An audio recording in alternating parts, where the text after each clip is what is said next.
Sous ce beau soleil, nous avons du temps à consacrer aux travaux extérieurs. Cependant, ceci n'est pas sans risque.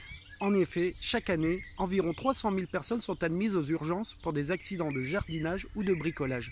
Et il faudra redoubler d'attention si vous avez des enfants qui souhaitent participer ou tournent autour de vous pendant ces activités. En effet, seulement 16% des Français considèrent le jardin comme un espace à risque. Dans un premier temps, nous allons voir la tenue adaptée.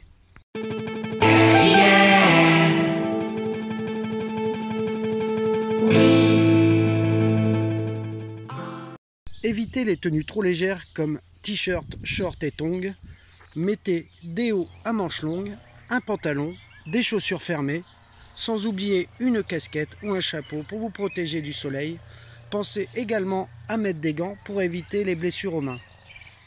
D'ailleurs, pour la manipulation de certains produits phytosanitaires ou autres, il faudra les gants adaptés, voire même le port d'un masque. Pensez à bien lire les étiquettes avant leur utilisation.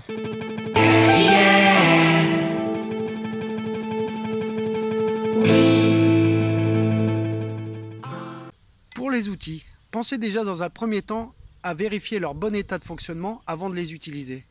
Puis, pendant vos activités, évitez de les laisser traîner car ils se transformeront en pièges dangereux pour vous et votre entourage.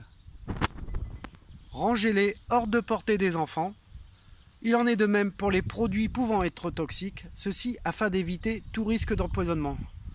Si vous travaillez en hauteur, pensez à vérifier la stabilité de votre échelle ou escabeau, ceci afin d'éviter tout risque de chute.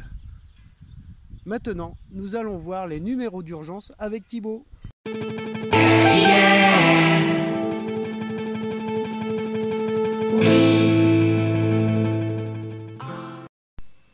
Comme nous avons pu le voir, divers dangers nous guettent et l'accident est vite arrivé. Heureusement, les services de secours sont très bien organisés, mais il est nécessaire de connaître les principaux numéros d'urgence afin de gagner le plus de temps possible. Voici les principaux numéros. Le 15, le SAMU.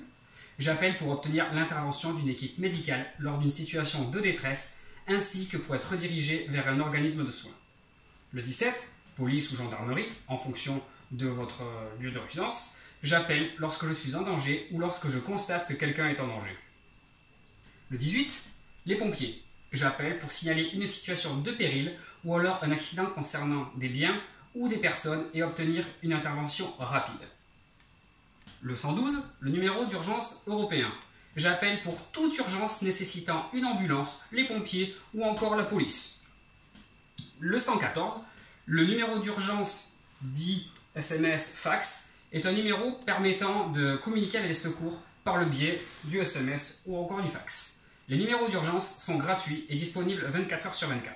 Toutefois, les nombreux abus et appels mal orientés surchargent inutilement les lignes téléphoniques. Donc, soyez responsables et prudents.